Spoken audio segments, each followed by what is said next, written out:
Oke, halo guys, balik lagi bareng gua ya di channel Dividen Investor TV. Hari ini hari Rabu ya, tanggal 18 Februari tahun 2025. Salah, tahun 2026 ya. Nah, IHSG hari ini naik lumayan kencang, naik 1,19%, berada di angka 8.310.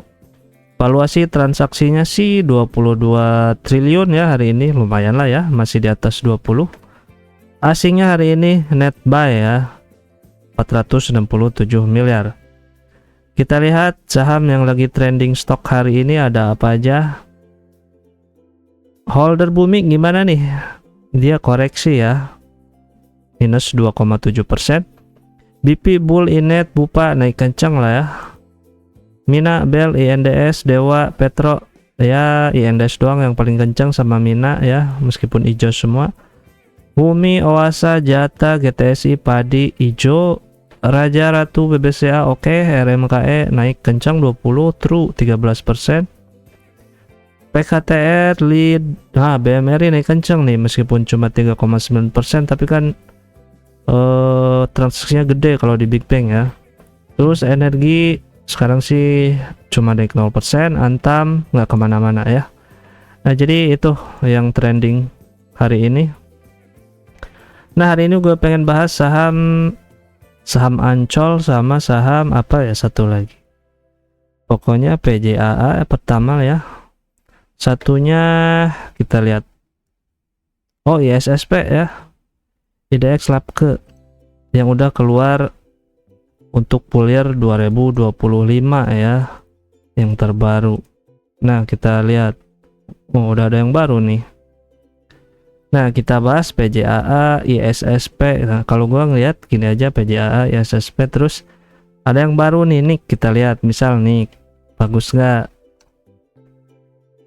Karena gua alirannya dividen investing, jadi gua lihat ininya aja, IPS-nya berapa dan payout ratio-nya atau dividen yield-nya berapa. Nah, kalau kayak gini, ini at least dari pertama lihat aja ini harusnya udah di skip ya, kecuali ada sentimen-sentimen atau narasi-narasi yang jelas di pasar ya, yang buat saham itu menarik gitu. Kalau ini ya itu doang nih, naiknya udah dari lama ya, jadi kalau sekarang ya gua nggak tahu narasinya apa. Terus Aisyah, ini FKS Food Sejahtera, kita lihat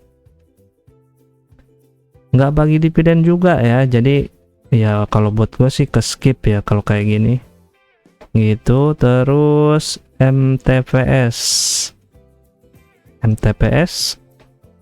apalagi ini suspendnya sahamnya tumben nih, dari minus sekarang jadi plus 2 miliar ya, tapi skip lah ini. Kurang oke.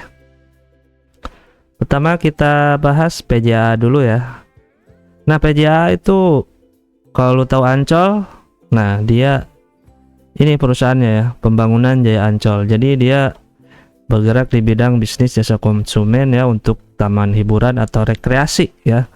Harusnya sih di akhir tahun sama tahun baru ya harusnya banyak pengunjungnya ya gitu. Nah, kita lihat di revenue-nya gimana. Ini screening singkat aja ya. Kalau lu dari screening singkat merasa tertarik, nah barulah lu dalemin perusahaannya gitu. Kalau dijelasin dalam-dalam di sini ya butuh berapa jam ngejelasinnya, lu dengerinnya juga pasti males ya, ngantuk. Nah, revenue-nya untuk Q4 2025 ya, dia dapat 323 miliar ya.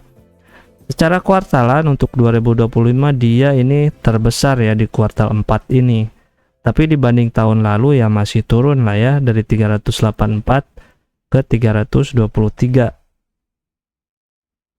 Tapi ada yang menarik, dia meskipun revenue-nya turun dibanding kuartal 2024, tapi net income-nya lebih gede ya. Nah, harusnya lu bisa curiga kalau dari sini 77 dan tiba-tiba Q4 2025 jadi 122 miliar. Nah, itu kita harus cari tahu kenapa gitu. Nah, lu tinggal cari di laporan keuangannya, di ubek-ubek gitu, atau cari di Google informasi dulu. Kalau nggak ada ya cari aja di laporan keuangannya pasti ketemu kok gitu. Nah, karena sekarang kita cuma skimming singkat, jadi gua tugaskan kalian untuk cari kenapa labanya untuk kuartal 4 bisa meledak ya. Kalau udah ketemu, tulis di kolom komentar ya, biar gua nggak usah cari lagi gitu ya. Nah, revenue-nya naik ya, bagus untuk kuartalannya, tapi secara year on year dia masih turun lah ya. Terus secara net income, nah kalau net income karena Q4-nya meledak jadinya lebih bagus ya, naik 2 miliar doang nih dibanding 2024. Untuk EPS-nya naik juga ya dari 111 di 2024 dan sekarang jadi 112 ya. Terus dividen payout ratio-nya dia cuma 21% ya. Nah, dia baginya udah bagi 1 tahun sekali ya, di bulan Mei dia. Kita lihat, kita catat ya data saham di sini kayak sebentar, loadingnya lama ya. Apakah ada PJAA? Udah gua masukin belum ya? Kita masukin aja lah karena kita bahas PJAA. Sebentar. Nah, IPS-nya sekarang berapa nih? 112 ya. Payout rasionya 21%, anggaplah 22% ya. 22%. Berarti dividen yield-nya kita langsung tarik aja lah semuanya. Nah, dividennya 4,3% ya di harga sekarang di berapa nih? 570 ya. Udah naik belum? Kayaknya kemarin 400-an deh. Oh enggak ya. Ya di 500-an sih dia. Jadi di sekarang isi di harga 570 akan dapat dividen sebanyak 4,3% dan baginya dia bulan Mei ya.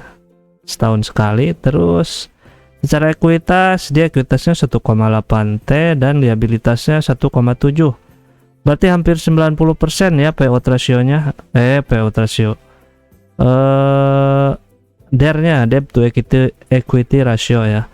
Untuk book value-nya sih 0,5 kali ya, masih di bawah 1. PS sekarang juga kelihatannya sih murah ya, cuma 5 doang. Dan harga buku dia harusnya di angka 1150. Jadi masih ada gap 100% kalau dia ke harga bukunya ya, balik ke situ. Tapi kayaknya sulit ya melihat kinerjanya yang begitu. Nah, untuk PJA gitu ya, untuk pembangunan Jaya Ancol ya so-so lah, kurang menarik kalau menurut gua ya.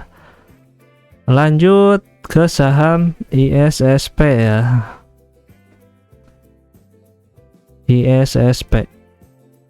Wah, malah loading sebentar.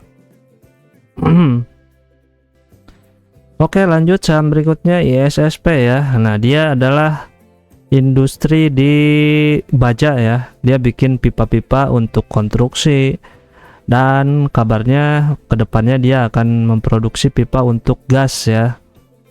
Udah juga sih sebenarnya, tapi ada proyek gas lah gitu ya. Dan dia buka pabrik baru ya di Kendal kalau nggak salah ya, pabrik sektor ketujuhnya. Dia mau bikin pipa-pipa ya khusus untuk pipa-pipa gas ya. Mungkin aja secara, nah dia laporan keuangannya untuk kuartal 4-nya lumayan oke, dan hari ini juga diapresiasi oleh pasar naik 7,3% ya. Gitu. Nah, jadi kita lihat revenue-nya langsung lah. Secara tahunan sih turun ya dari 6T ke 5,9 triliun ya. Tapi secara net income nah dia bisa naik ya meskipun sedikit dari 530 miliar naik ke 534 M ya. Dan IPS-nya juga naik tipis lah ya. Gitu, tapi secara revenue turun tapi net income bisa naik. Nah, itu kan sesuatu yang lumayan oke ya. Terus total ekuitasnya ada di 5,6 triliun, total liabilitasnya ya kecil lah ya, 3,1 triliun. Masih di bawah 100%, cuma 60%-an gitu. PE rasio sekarang di 6 kali. Terus PBP-nya cuma 0,6 kali ya. Harga buku dia sih 789 ya, berarti masih ada gap 40%-an lagi nih. Berapa? 60% lah ya, 570 lah lebih gitu. Nah untuk payout rasionya dia ada di cuma 21% ya. Kita lihat di data ini apakah udah ada ISSP. Belum ya, kita masukin.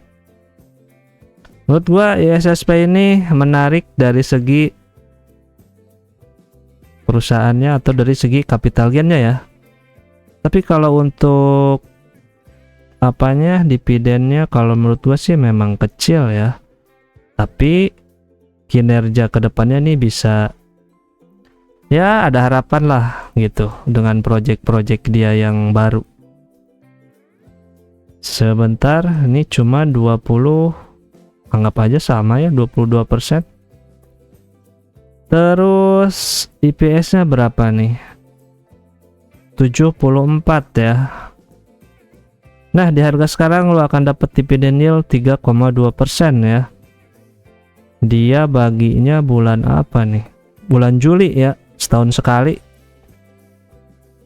Kalau menurut gua ya ISSP untuk dividen play sih kurang menarik ya, tapi kalau untuk value investing ini masuk nih, perusahaannya oke, dan kalau lu baca ya, dia asetnya lumayan banyak di dalamnya.